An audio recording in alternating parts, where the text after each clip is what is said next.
Boa noite, pessoal, tudo bem? Continuando aí os nossos assuntos ainda sobre atos administrativos, tá, pessoal? Atos administrativos.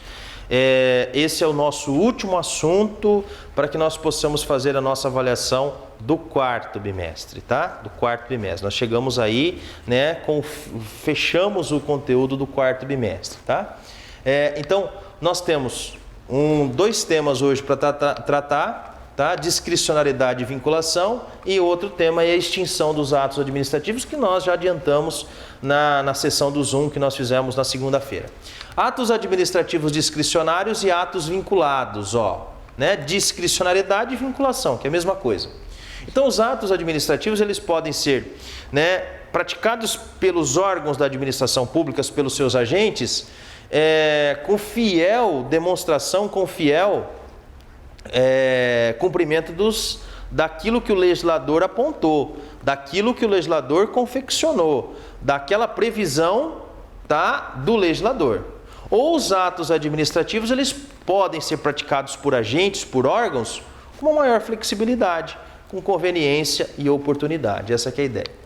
Atos discricionários, então, atos vinculados. Só que para a gente saber dos atos administrativos se são vinculados ou discricionários, é importante a gente entender, dentre os elementos que compõem os atos administrativos, o sujeito, o objeto, a forma, o motivo e a finalidade, quais deles são atos vinculados e quais deles são atos discricionários. Essa que é a ideia, esse é o nosso estudo, tá? Atos discricionários e atos vinculados. Atos vinculados são aqueles praticados pela administração pública sem qualquer margem de liberdade. Está na lei, foi aquilo que o legislador programou, estabeleceu, o agente público tem que praticar, né? A lei definiu todos os aspectos da conduta. A lei definiu todos os aspectos da conduta. A lei define todos os aspectos, definiu todos os aspectos da conduta. Por exemplo, licença para construir, né? Licença para construir. Onde consigo a licença, esse ato administrativo? É vinculado. Se você implementar os requisitos, por exemplo, né, você tem a possibilidade de ter a prática desse ato. Então, está na lei os requisitos que o particular pode ter que implementar para que nós tenhamos essa possibilidade de se construir. Em Maringá, nós temos a Lei 1045 de 2016, Lei Complementar Municipal de Maringá, 1045 de 16, que diz assim no artigo 109, toda obra que vise construção de edificação nova ou a ampliação de edificação existente ficará sujeita ao prévio licenciamento do município por meio de solicitação de alvará de projeto e alvará de execução. Olha só, acabou. Então esse é um ato que vai ser praticado pelo particular, só que a administração pública ela vai precisar justamente conferir isso aqui. E é necessário verificar se o particular cumpriu esses requisitos aqui, tá? É um ato vinculado. A administração pública não vai conceder uma licença para um e não conceder a outra, porque o outro, né, tem uma maior afinidade com um particular do que do outro. Não pode, né? Nesse caso, o ato de concessão do alvará tem que ser justamente segundo os critérios legais. É vinculado à atuação da administração pública. Outro exemplo que nós temos, não só na concessão para a construção, outro exemplo de ato vinculado que aparece em todos os departamentos públicos, pessoal, é o lançamento tributário. Lançamento tributário. Então, a partir do momento que o proprietário de um imóvel, por exemplo, ele adquire um imóvel urbano, ele já justamente ele está houve aí a implementação por parte dele do fato gerador, né? Aquisição, compra e venda de imóveis, adquiriu fato gerador, portanto ele tem que pagar o IPTU. A partir do momento que você tem, por exemplo, a ideia de compra e venda de veículo automotor, você está justamente aí tendo que suportar o que a gente chama de exação, né, por parte do Estado, que é o pagamento do IPVA, por exemplo. Então, esse lançamento tributário está lá no artigo 142 do Código Tributário Nacional, ou seja, é a lei que está dizendo. Então, o servidor da administração fazendária, lá do departamento tributário, dos tributos, lá da administração pública, seja ela municipal, estadual ou federal, precisa lançar conforme aquilo que a lei determina. Ele não tem escolha. O compete privativamente à autoridade administrativa, é o servidor público, a autoridade administrativa, que faz parte dos órgãos da administração pública, constituir o crédito tributário pelo lançamento. Tá? Se o cidadão é rico, se o cidadão é pobre, não interessa, ele tem que constituir, é o dever dele, porque está na lei. Tá? Assim entendido o procedimento administrativo tendente a verificar a ocorrência do fato gerador, ele vai verificar a ocorrência do fato gerador da obrigação correspondente, se a pessoa que a gente chama não de administrado aqui, mas aos olhos do direito tributário é o contribuinte, se o contribuinte, por exemplo, implementou ou não o fato gerador, né? Da obrigação correspondente. Adquiriu imóvel, tem que pagar IPTU. Tá? Adquiriu veículo automotor, tem que pagar IPVA. Ou seja, essa verificação da ocorrência do fato gerador está descrita na lei. Então, o servidor público, a autoridade administrativa, só vai verificar se houve ou não essa ocorrência. Em havendo, ele institui o tributo e faz com que o cidadão, o contribuinte, tenha que pagar, o dever de pagar. Se não, por exemplo, ele está justamente eximido dessa obrigação. Determinar a matéria tributável, calcular o montante do tributo devido, identificar o sujeito passivo e, sendo o caso, propor aplicação de penalidade cabível se por conta do descumprimento. A atividade administrativa de lançamento é vinculada, olha só pessoal, parágrafo único, é vinculada e obrigatória, sob pena de responsabilidade funcional, Então, a autoridade administrativa tributária não tem a liberdade de falar, não, esse aqui é meu parente, eu não vou lançar para ele. Não pode, tá? É ato administrativo vinculado, tá? Então, nós temos esses dois exemplos de atos administrativos vinculados. Então, a gente conclui dessa forma que conseguimos concluir que os atos vinculados não podem ser revogados. Não se pode revogar ato vinculado, porque é aquele que estava na lei. Atos vinculados não possuem mérito, não possibilitam escolha aos agentes públicos. Não se dá escolha aos agentes públicos. E podem ser anulados por vício de legalidade. Agora, e os atos discricionários? Quais são os atos discricionários? O que são os atos discricionários?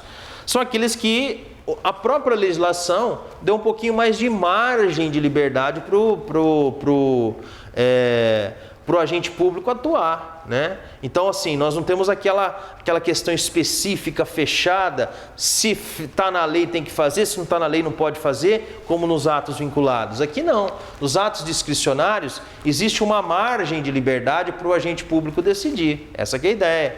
Dispõe de juízo de conveniência e de oportunidade. Conveniência significa o quê? Implica razoabilidade, análise dos meios e dos fins, e a oportunidade verifica justamente a necessidade de se verificar o momento. Essa que é a ideia. Então, quando se fala de atos discricionários, eu tenho, na verdade, dois elementos aqui que vão justamente balizar, vão limitar a atividade da administração pública, a conveniência e a oportunidade, a conveniência e a oportunidade. Exemplos de atos discricionários, por exemplo, o decreto expropriatório, que nós vimos lá quando nós estávamos estudando desapropriação. Na desapropriação nós vimos assim, como que inicia-se uma desapropriação? Com o ato do Estado. Qual que é o ato do Estado? O ato do Estado em escolher qual vai ser a propriedade para que ele possa fazer uma obra. A propriedade que ele venha desapropriar, a retirar, né, para ele passar uma avenida. Então ele já escolheu. Então esse ato de escolha, por exemplo, é um decreto expropriatório. O prefeito municipal, no uso de suas atribuições legais, decreta de utilidade pública o imóvel tal. Pronto, decreto expropriatório. Ele escolheu, foi de escolha. É um ato discricionário. É um ato administrativo discricionário, unilateral, porque independe da vontade do particular, tá? Pelo qual o poder público adquire o bem do particular após a constatação de uma conveniência, né? Se era razoável fazer aquilo lá e qual que era o momento oportuno, então aí oportunidade, por intermédio de procedimento próprio denominado desapropriação. Não é que naquele momento ele vai retirar o imóvel do particular, não. Para isso tem todo um procedimento que nós estudamos, que está lá no Decreto-Lei 3365 de 41. Isso é outra coisa. Mas o fato de escolher, né, que propriedade vai ser, qual que vai ser o imóvel, é um ato discricionário. Essa que é a ideia. Autorização para instalação de circo na cidade. Então, o prefeito autoriza, né, um circo que vem de fora aí a ficar durante 4 meses na cidade, por exemplo. Para autorizar a instalação em um imóvel que pertence ao poder público, por exemplo, né? Essa instalação é um ato discricionário. Por quê? Segundo critérios de conveniência e oportunidade, esse circo vai ser instalado e ele precisa verificar o que vai acontecer. Será que isso não vai causar uma determinada prostituição infantil nos horários de espetáculo, por exemplo, aquelas meninas ou aqueles rapazes, a circulação de drogas naquela região, isso não pode se intensificar. Então, a juízo, a critério, segundo os critérios de conveniência e oportunidade, o poder público vai autorizar ou não a instalação de circo justamente na cidade. Essa que é a ideia aí para a gente pensar como um ato de escolha, um ato discricionário por parte do poder público, tá? Por exemplo, eu trouxe um exemplo aqui para vocês de uma legislação de uma cidade, né, de Atibaia, no uso de suas atribuições legais que lhes são conferidas e considerando que a autorização de uso é ato unilateral, discricionário e precário, pelo qual a administração consentiu, anuiu, na prática de determinada atividade incidente sobre um bem público e independentemente de licitação, conforme inteligência do artigo 2º da Lei 8666 de 1993. Tá? Então, com relação ao sujeito do ato administrativo será sempre vinculado, ou seja, somente poderá praticar o ato administrativo quem a lei conferir competência. Sujeito do ato administrativo. Então, a gente identificou quais são os atos vinculados e quais são os atos discricionários. Dentre os elementos que compõem os atos administrativos, sujeito, objeto, forma, motivo e finalidade, nós precisamos identificar quais seriam vinculados e quais seriam discricionários, ou qual deles poderia ser discricionário e vinculado também. Então, fazendo análise do sujeito do ato administrativo, o sujeito do ato administrativo só é sujeito, só tem atribuição porque a lei determina. Pronto. Não tem como ser conveniente e oportuno, tá? É justamente quem a lei conferir competência. Com relação ao objeto do ato administrativo, ele pode ser os dois. Pode ser vinculado, pode ser discricionário. Quando que ele é vinculado? Quando a lei estabelecer apenas um único objeto para determinada conduta. Uma única penalidade para punir uma determinada infração. Uma única penalidade para punir a infração. Tá? Essa que é a ideia. A penalidade é o objeto. Ó. A penalidade, a sanção imposta é o objeto. Então você tem uma única penalidade para punir a infração. E discricionário, como que ele funciona? Quando estabelecer vários objetos possíveis para atingir o mesmo fato. Pena de suspensão, multa, advertência, por exemplo, para o mesmo fato. Então, você tem vários objetos possíveis. Você pode, primeiro objeto, instituir uma pena de suspensão. Segundo objeto, uma pena de multa, uma advertência. São vários. O que vai acontecer? Não sei. Dependendo, a própria legislação vai falar, olha, poderá ser aplicada suspensão, multa ou advertência. Vai depender do que a lei determinar e vai depender da colheita das evidências, vamos dizer assim, das provas que foram colhidas durante a instrução processual. Essa que é a ideia. Quanto à forma, quanto ao formato, como que se chega para o destinatário, Geralmente é vinculada, a forma geralmente é vinculada. Como que é a forma de se exteriorizar o ato administrativo para o administrado, para o particular? Geralmente é vinculada, porque a lei previamente a define. São geralmente expressos por decreto, resolução, portaria. Eventualmente a lei prevê mais de uma forma possível, nesse caso teríamos forma discricionária. Quando a lei prevê mais de uma forma a ser utilizada pela administração pública para passar o recado para o particular sobre determinada situação, aí ela seria discricionária. Por exemplo, em processos administrativos disciplinares, nós temos a utilização por parte da administração pública ou através de publicação dos atos em sequência, através de publicação de jornal de grande circulação ou através justamente de edital, tá? Então, ela se vale para praticar um ato de um ou de outro. Se ela se vale de um ou de outro, a gente pode dizer que a forma, nesse caso, é discricionária. Mas guardem bem, geralmente a forma está prevista na lei. E se ela está prevista na lei, tem que ser daquela forma para que seja cumprida por parte da administração pública. Quanto ao motivo, o motivo vinculado, a lei, ao descrever o motivo, utiliza noções precisas. Por exemplo, fará jus à licença-prêmio o funcionário que completar 5 anos de serviço sem punições e sem ultrapassar o número de faltas. O motivo, né, são justamente aqueles pressupostos de fato e de direito que fundamentam o ato, é vinculado. Então, para que você haja o motivo daí, fará jus à licença-prêmio, tá? Então a licença-prêmio é um objeto. O funcionário que completar, então precisa, qual que é o motivo? Completar 5 anos de serviço. Qual é o outro motivo? Sem punição e sem ultrapassar o número de faltas. Isso justamente é o motivo, ó. E esse é o motivo que justifica, né, a concessão ou não da licença-prêmio. E aonde estão esses motivos? Completar 5 anos, sem punições, sem ultrapassar o número de faltas? Na lei. Pronto. Tá? Então não dá para você, justamente, a administração pública não pode se esquivar disso. Agora, é possível que a lei não defina, é possível que a lei não traga definição. Às vezes a lei não traz definição do que motiva o ato por ela praticado, né?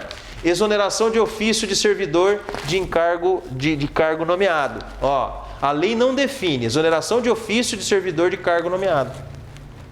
Foi nomeado e aí justamente houve uma exoneração de ofício, né?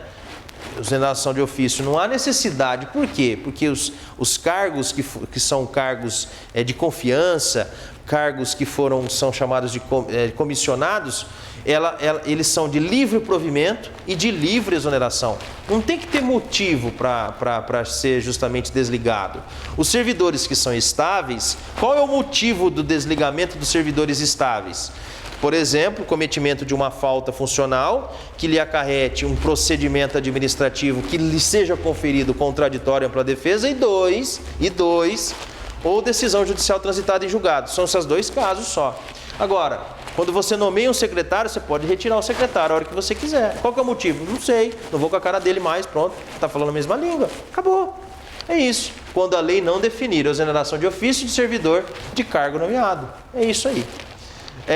Quanto à finalidade, ela pode também ser discricionária, finalidade, ou pode ser justamente vinculada, né? Finalidade em sentido amplo, interesse público, noções vagas e imprecisas, autorização para fazer reuniões em praça pública. Qual que é a finalidade? Não sei. Vai se reunir contra ou a favor do governo? Não sei. Foi autorizado. Está aqui, ó, autorização para fazer reuniões em praça pública. Discricionário, finalidade em sentido amplo. Essa que é a ideia. Sentido, finalidade que se cumpre o resultado em sentido objetivo, vinculado, finalidade em sentido restrito. Na demissão, a finalidade de punição ao infrator. Então foi demitido por quê? Porque na verdade o que se pretendia, né, a finalidade aqui, o resultado era punir o infrator de praticar determinada falta funcional. Pessoal, continuando então, extinção dos atos administrativos, anulação e revogação, desconsiderem aqui segundo bimestre, tá? Sei que vocês estão no 4º bimestre, mas esses slides, esse material, eu utilizo para as turmas, tá? Então, se desconsiderem esse segundo bimestre que está aqui, tá bom?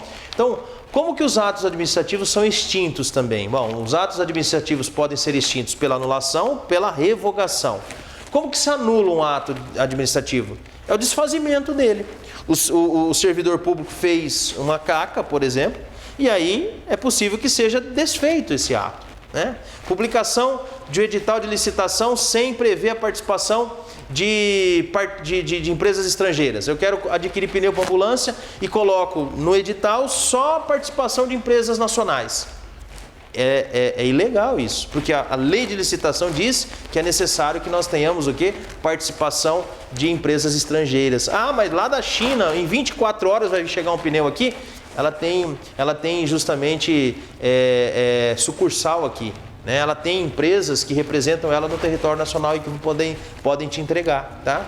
Então, anulação ou invalidação diz respeito por razões de legalidade. São dois os órgãos que podem anular o ato administrativo, a própria administração pública ou o Poder Judiciário, tá? A administração pública, ela anula um ato administrativo por razões justamente da autotutela, né? Ela pode anular um ato administrativo porque nós temos a autotutela. E o Poder Judiciário, por que ele pode anular um ato administrativo praticado pela administração pública? Porque pelo princípio da legalidade, né? O Poder Judiciário é o guardião da legislação, do sistema jurídico. Nós temos o órgão de cúpula, Supremo Tribunal Federal, guardião da ordem constitucional, tá? Então, o conceito é isso aqui, desfazimento do ato administrativo por razões de legalidade, e o que apresenta de efeito é muito importante, porque o ato é desfeito desde a sua origem. Então, se o ato foi praticado lá atrás, todas as relações jurídicas que se desenvolveram, que nasceram com o ato administrativo, são desfeitas. Tá? Desde a sua origem. A gente brinca e fala assim, a anulação do ato administrativo mata o ato administrativo no ninho. Essa que é a ideia.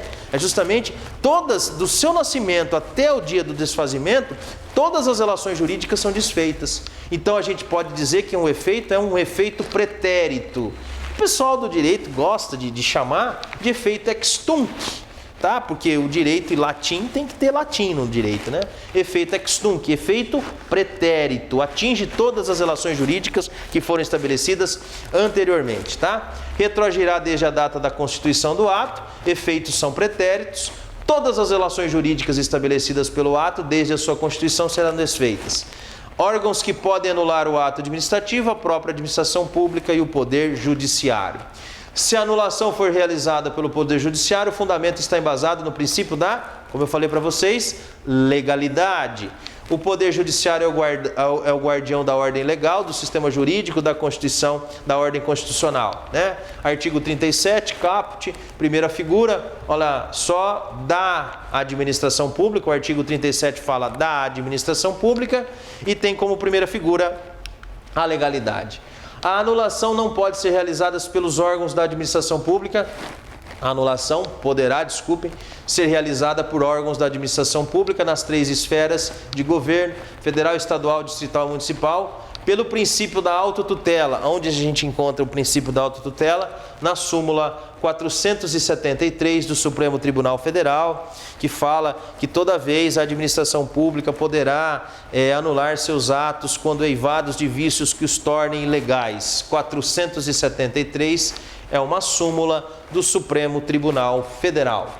A administração pública pode anular seus próprios atos quando eivados de vícios que os tornem ilegais. Ilegais, anulação, ilegalidade, porque deles não se originam direitos.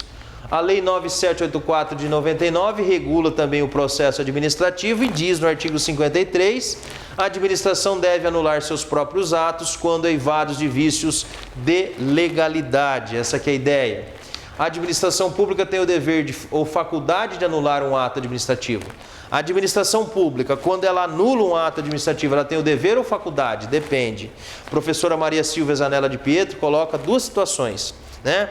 Toda vez que ingressa um ato administrativo, os órgãos, os agentes públicos precisam tomar o cuidado de entender que essa constituição desse ato administrativo, de um decreto, tem que ter validade.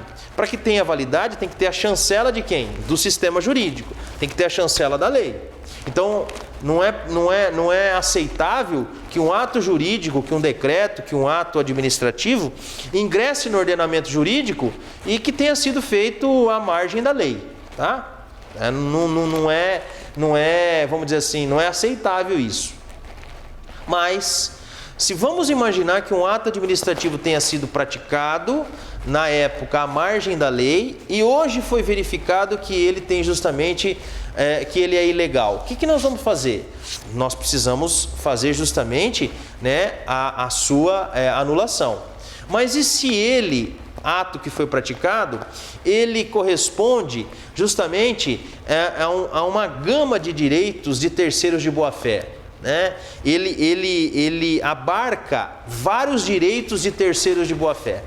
Como que eu faço? Jogo ele fora? Sabendo-se que o efeito é ex tunc, que todas as ações serão desfeitas. Exemplo, adquiro um loteamento irregular, né?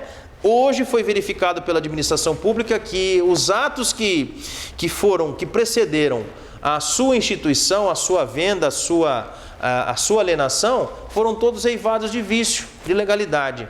Passado 10 anos, a administração pública descobre, né, esse vício e agora ela vai anular o ato administrativo? O que vai acontecer? Bom, então, ela pode anular, pode ser que ela tenha a faculdade, tendo em vista quais são os direitos ali, né, justamente envolvidos, né? Essa que é a ideia. Então, a gente tem justamente nesse sentido a ideia de faculdade. Como que seria assim a ideia da faculdade? Pode a administração pública anular ou não, tendo em vista quais seriam os prejuízos dessa anulação. De repente o prejuízo é muito maior do que retirar um vício desse ato administrativo e dar continuidade, né, a esse ato administrativo sem o vício.